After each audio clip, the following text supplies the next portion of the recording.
Contrast. What is it really? Most people think of contrast as black and white, but there is so much more to it than that. Before I continue, you may notice I have a new mic. I no longer sound like a radio station from the 80s. We are moving up in life indubitably. Indeed, we are getting quite fancy. I don't know what that accent was supposed to be. It was supposed to be like old European, I guess. That's what it sounded like in my brain. But anyway, if you like my content, please let me know by liking and subscribing.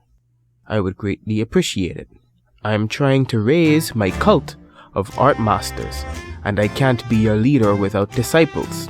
So please get the word out by liking and subbing and sharing. There are different types of contrast. Some I've touched on in previous videos, but there is color contrast, shape contrast, line contrast, edge contrast, mood contrast, value contrast, and subject contrast. Basically, contrast, gosh, I'm already tired of saying that word, but basically, it means opposite. Light contrasts shadow, hard contrasts soft. I listed all of these different types of contrast, so it is my duty as Grand Artist Supreme of the newfound artisan cult to teach you, my poor small-brained art goblins, about this and when to use these different types of contrast. Color contrast. Okay, time to put my professor hat on and talk a little bit about color theory. Not too technical, because honestly, color theory goes so deep you could probably get like a bachelor's degree just on learning about colors. But we don't need to go that deep, we just need to know the basic level of color theory. And by surface level, I mean something as simple as the color wheel. Every artist should be familiar with the color wheel. If you don't know what it is, then either you just started your art journey today, or... Actually no. There is no or, because every artist should at least know what it is. If you don't, bro, I can't help you. Yes, I'm a cult leader, but I'm not a miracle worker. Color contrast is when you use colors opposite each other on the color wheel. Red contrasts green, blue contrasts orange, yellow contrasts purple. Remember when I said contrast means opposite? Let me tweak that definition a little bit. Basically, anything different is contrast. So red does contrast orange. They aren't opposites, but they are different colors. But it's not a strong contrast because they're both warm. It's not as drastic of a contrast as red and blue, which are much different. Let's look at how this is used in art. Look at one of my artworks. The sky itself is blue, but the clouds are orange, which adds depth to the background. Within the clouds themselves, you can even see the color contrast of the purples and the oranges.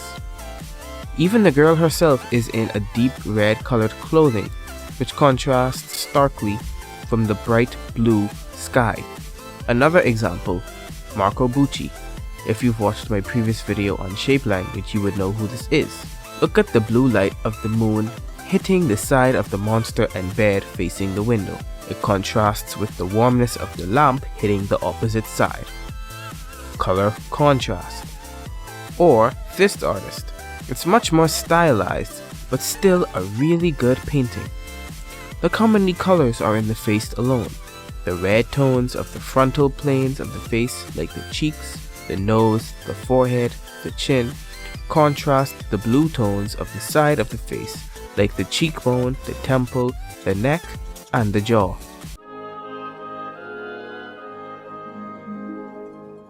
Next is shape contrast.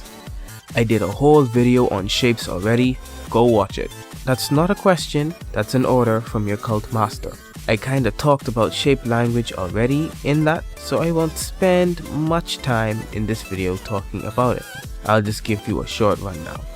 Basically, add depth to your art by contrasting big shapes with small shapes. Hard-angled, straight line shapes like triangles and rectangles with rounder, more natural shapes like circles, ovals, and curvy shapes of that sort. Alright, that's all I'm giving. If you want more, see the other video after you're done watching this one, of course.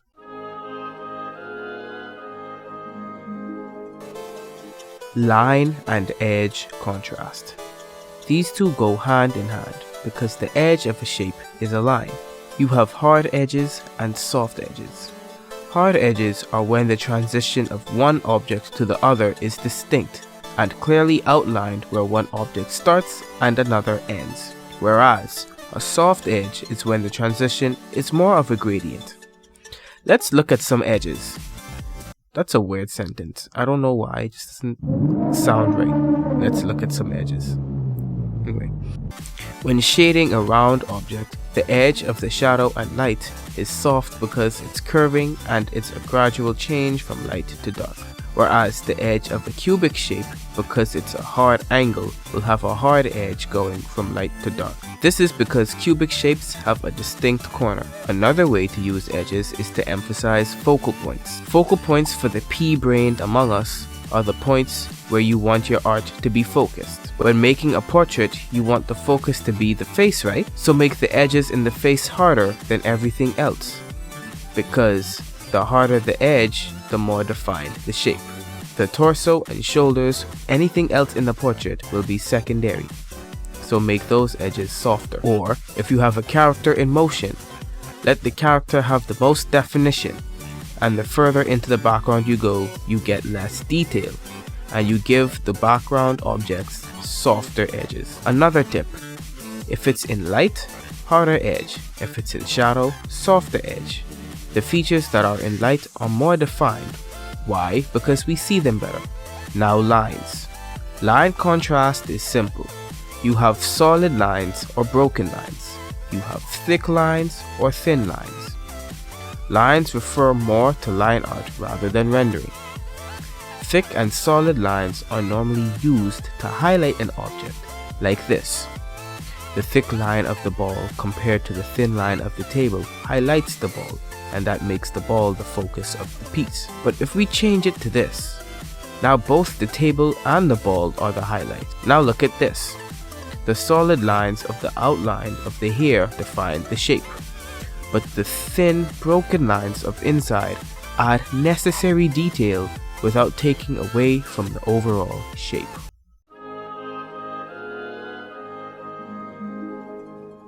Mood contrast. We can give different moods to different parts of a painting. An exceptional artist by the name of Devinellekurtz does this very well. Let's look at this reel of hers together. This illustration depicts a pivotal scene in my upcoming picture book, The Bakery Dragon. The main character Ember is lost and alone in the rain. Unable to find real shelter, he curls up in the warm glow of a bakery window instead. I used bright warm golds against a backdrop of subdued violet to help readers feel what Ember's feeling in this moment. And if you want to read where his story leads, the book is available for pre-order now. Okay, so you see the mood of outside the shop. It's very gloomy and sad looking. It's dark and blue and kind of dreary, but inside the shop, it looks much different. It's bright and it's yellow, referring back to the color wheel, blue and yellow contrast. It's shiny and it gives off a happy and joyful mood, much more exciting. There isn't much to say for this type of contrast other than that. Just think about the different moods you want to convey and put it together. Next one.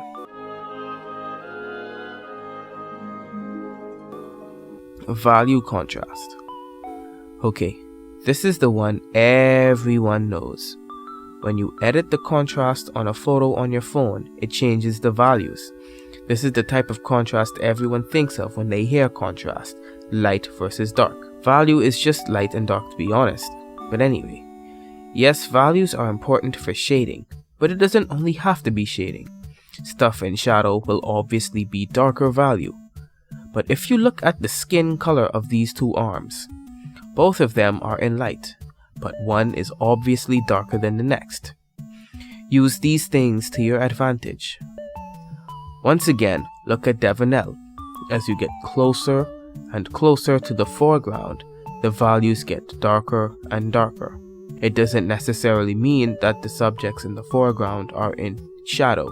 It's just how Devinelle chooses to use color. The pants of the guy on the bike are almost pitch black, but that's not because the pants are in shadow per se. It's just that these darker values frame the dragon. What do I mean by frame? frame. Frame, I mean like a literal picture frame. The dragon has light values in the sky, whereas the buildings, as they get closer, they get darker, as well as the road, which causes this dark valued frame around the borders of the painting, which subtly makes the dragon stand out like an actual picture frame. Or another example, not gonna lie, Devinelle's art skills are like peak. Whatever miracles she performs on the canvas, I need some of that same miraculous energy in my life. Cause what? Every single art piece is a banger. How? Banger after banger after banger. Maybe I'm not worthy to be cult leader after all. Devinelle, if by 0.0000000000004% chance you're watching this, I dub you an honorary cult member. But let's not get sidetracked. Another one of her works, for example, she does the same thing. Foreground, darker values, background, lighter values. In this one, she does something slightly different. Background, darker values, midground, lighter values, foreground, back to darker values. My point is, mix them up. Everything can't be dark, and everything can't be light. You need balance, and be intentional with the values you choose. Finally, the last type of contrast. I feel like this video has been going on for ages. For once, I actually talked myself to exhaustion. Imagine that. Anyway. The final type of contrast is subject contrast. This doesn't take much explaining. Contrast the amount of subjects in your piece to emphasize the focal points. Look at this piece from another GOAT, Samdoesarts. Sam, I know you're a busy man, but if you want to be an honorary cult leader just like Devinelle, hit me up. I think I can make something happen, you know? But the reason I bring him up is because of this piece. This guy is the only subject. If you don't want the viewer's gaze to be averted, don't put subjects in the way of it. The sky is clear blue. No other subject other than the guy is in this piece, not even a cloud or a bird. Or this piece, the subjects that matter are the dog and lady, so we focus on them. There are subjects in the background as well, but referencing back to the edge contrast, they have softer edges and are much less detailed, which prevent us from averting our gaze from the lady and the dog. They are just in the background to help accentuate them. Also, because they are the main subject, notice how there are no other subjects or objects in front of them. Like imagine the main subject is supposed to be the girl and there's like a tree branch just in front of us, blocking us from seeing it. That would be poor composition. So keep these things in mind when you put the subjects in your pieces. Anyway, if I keep looking at all these wonderful artists, I'm going to cry myself to sleep, because this just reminds me that I am but a wee little art baby and I have so much left to learn. So, to prevent myself from crying myself to sleep, because I keep comparing myself to them, I will depart from you all, my disciples, and end this self-torture. By that I mean I'm going to end the video, by the way. It kind of sounds like I'm about to sacrifice myself. Just have to make that clear. Anyway, but yeah, fuse all these rules about contrast together, and you will be an absolute menace to the art community. Bye. Yo, welcome to the behind the scenes portion of the video. This is just me editing the video. So, while I was editing the video, I noticed a few problems with the audio. If you noticed it, please just, cut me some slack. If you didn't notice it, even better. But yeah, there were like these weird audio bugs throughout the thing, and they weren't in the original audio file, so I had no idea like what the problem was. It could be like a software thing. To be honest, my software isn't that powerful anyway, so I wouldn't be surprised if that's the problem. But good, powerful software costs money, and I'm not implying anything. I'm just saying, if anybody who's watching this video decides out of the goodness of their heart, if they feel inclined to, sponsor me or, give me a couple dollars just to get a better software, I'm not opposed. That's all I have to say. But yeah, there were a few audio bugs. Hopefully you didn't notice them. More than likely it's just me not knowing how to use the software properly, because editing can be quite complicated, not gonna lie. But I like to live in delusion, and so to make myself feel happy, I'm going to continue to tell myself that it's the first option, that the software is just weak in general and it's not a me problem. So, yeah. Why are you still here though?